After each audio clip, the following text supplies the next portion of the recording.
Good morning, everybody.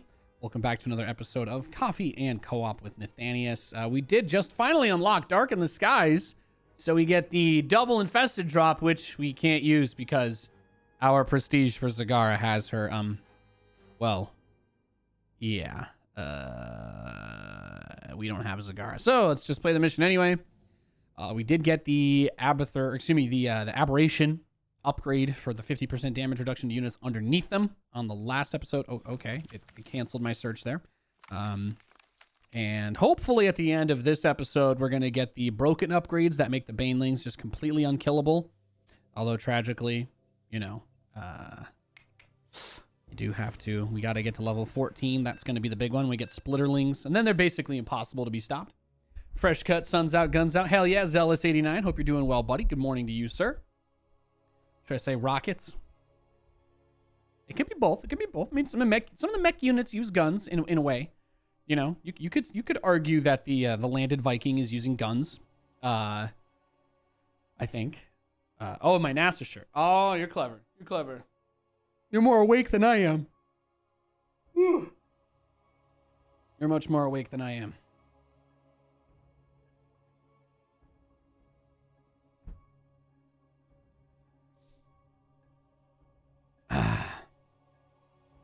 AFK. We got a level 2 Rainer. Well, he could also be prestiging. That's going to be my assumption. How many level 2 players do you think there still really are left in StarCraft co-op, right? The game's been out for so many years now. Co-op's been out for 5 years, which is kind of crazy to think about.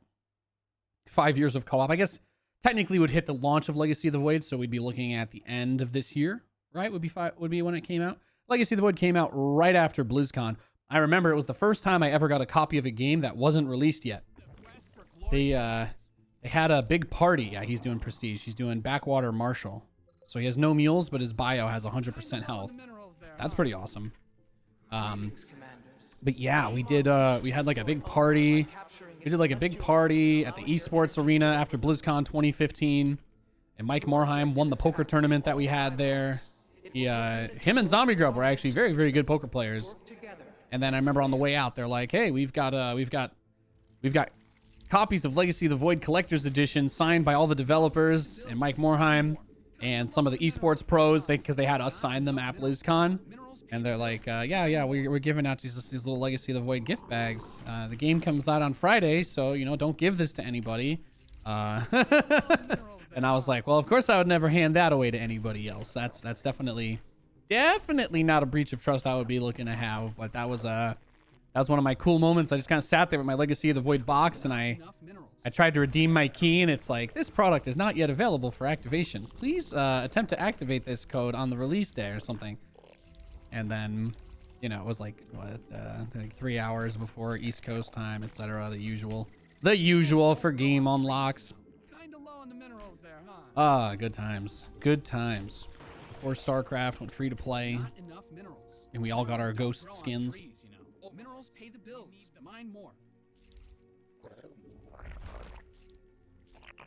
It's better to just get started on the income, right?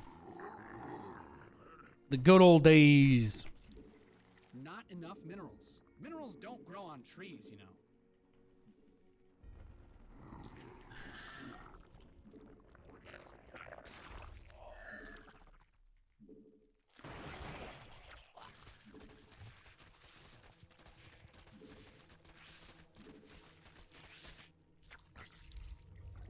You're gonna need more gas to fuel those memes.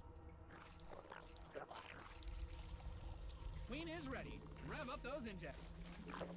Let's get the queens out. Let's get the larva going. Let's go take that hatch. Easy peasy. Lock and load is like one of those maps that I've never really been crazy about it.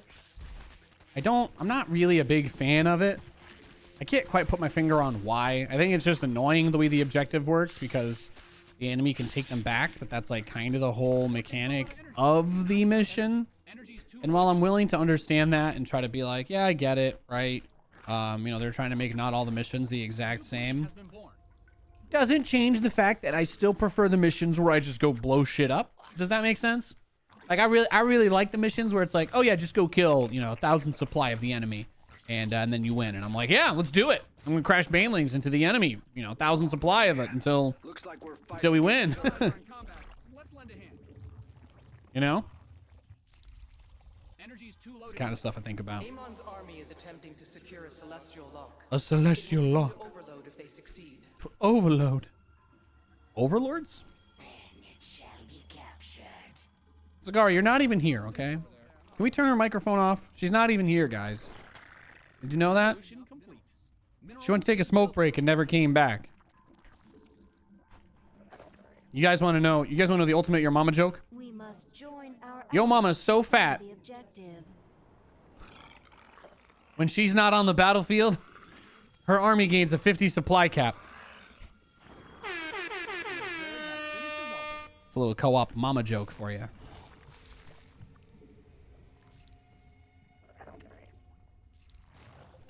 We have laid claim to one of the celestial locks. I don't have a mom, so I'm allowed to make those jokes. The others are ours as well.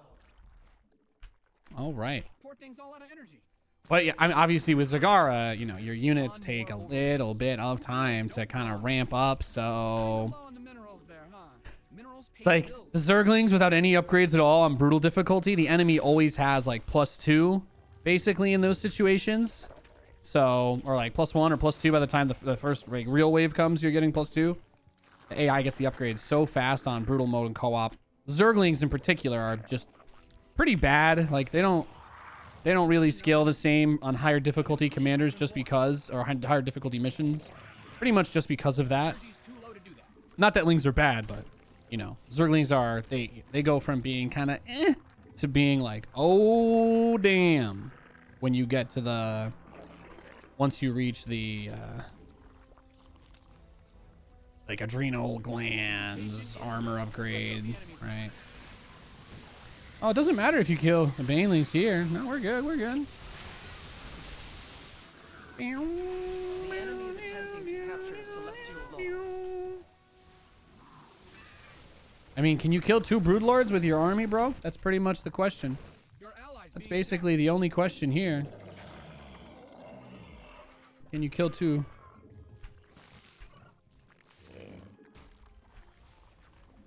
Spread some creep.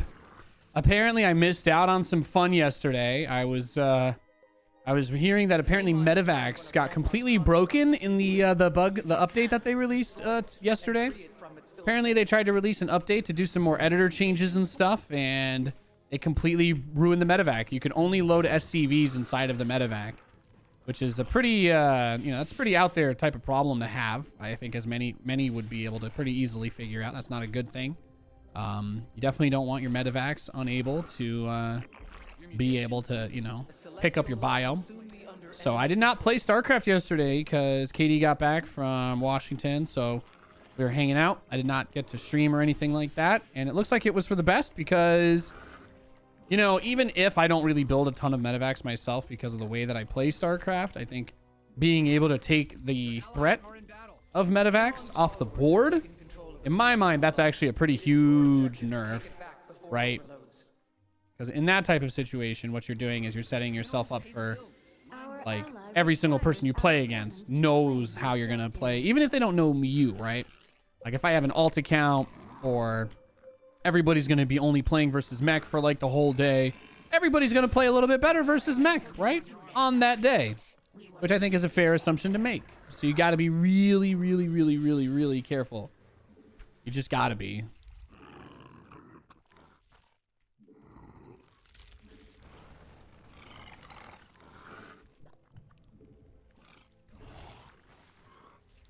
That has to be somewhere. Evolution complete. You don't have enough Vespine gas.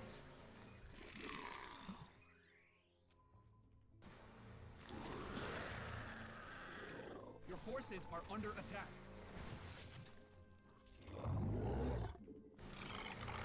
That's also really hard with Zagara because she's a very F2 We are one step closer friendly commander. to full control of the celestial locks. Very F2 friendly commander. All right, this area's ours. Evolution complete. You can't build any more units. You're maxed out. Creep to tumor is under attack.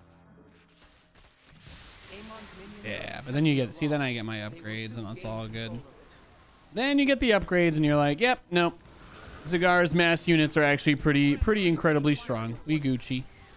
We Gucci, fam. Mutations complete.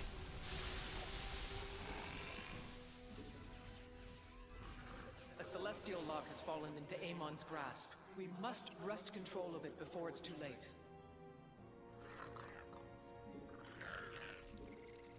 You're at maximum supply. Finally free of those blocks. Your forces All right, are and then we under only got attack. 2 more upgrades to get for these guys. We cannot Did he kill claim my the overseers? objective No. without our allies' He didn't kill my presence. overseers. My units just moved too fast on creep. Okay. The best bug was when lifting the full bunker inside of a command center. Yeah. Well, Terran got a benefit from a bug.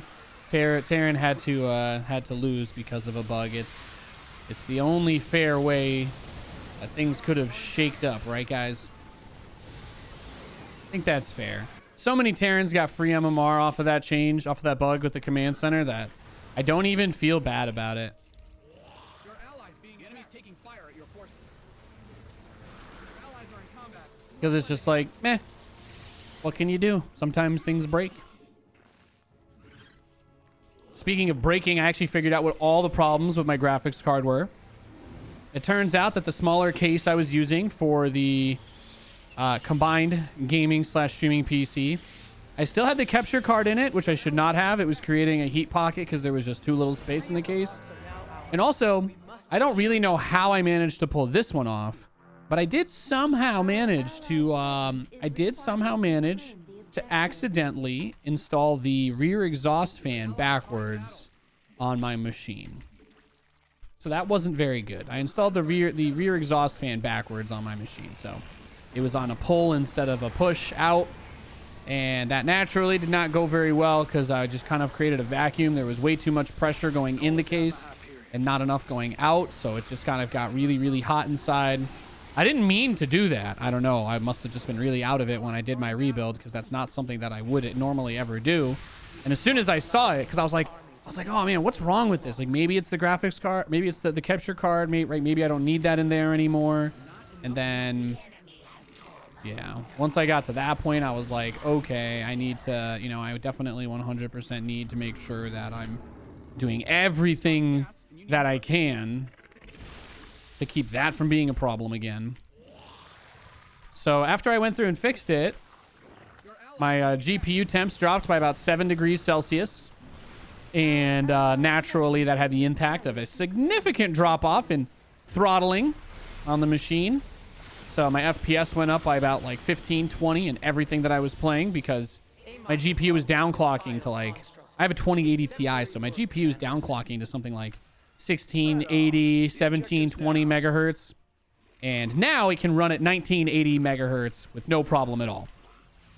Under full load. Literally just because I fixed that. So pretty massive performance increase, guys. Always remember to try and double check your work, especially if you think that you're way too good to make basic mistakes like that, because I'm a pretty experienced PC builder. I'm not going to say that I go out of my way to make my builds the cleanest, but I care a lot about making sure that I'm doing things the right way. And that was a situation where I didn't even realize that I made the mistake.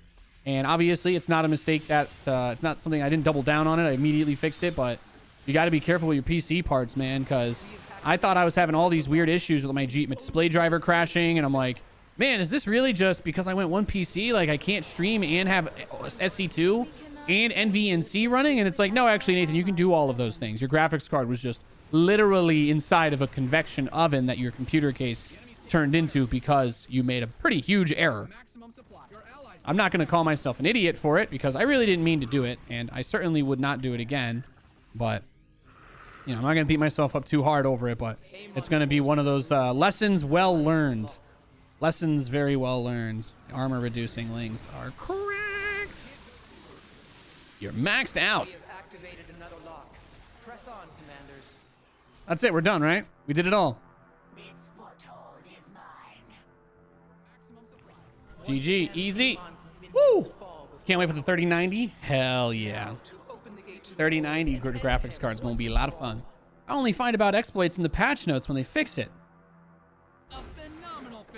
Do you guys think Amon's gonna go write a BattleNet forum post about how I BM'd him? I'm so rude. I'm so rude.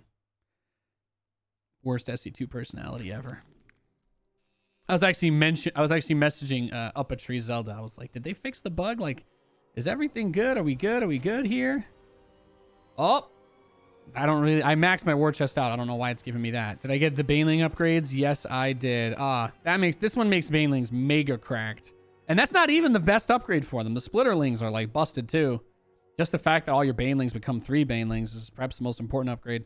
Swarmling Strain is going to be nice as well, because that's one of the benefits of this prestige is that we've been getting extra Zerglings from the larva. So it goes up. We've already been getting 3 instead of 2. So this means we'll get like 4 lings per larva, basically instantly every time that we flood Zerglings out. So we may not even need Banelings at that rate because it will be so inexpensive to max out on lings. But I'm excited about that. I'm excited a lot about that. Good game. Good shout out to the teammate. Our level 2 Rainer also going through his prestige journey. Was very competent, helped us out a lot, and he didn't get mad at me when I accidentally F2'd my units away from the constructs. I did not mean to F2 my units away. I am sorry, Eddie. His name's Eddie. He's just a good old honest American StarCraft 2 co-op player, and he's doing his best. And I appreciate him for not calling me out on my mistakes. That's been it for another episode of Coffee and Co-op, ladies and gentlemen. I'll see you guys next time.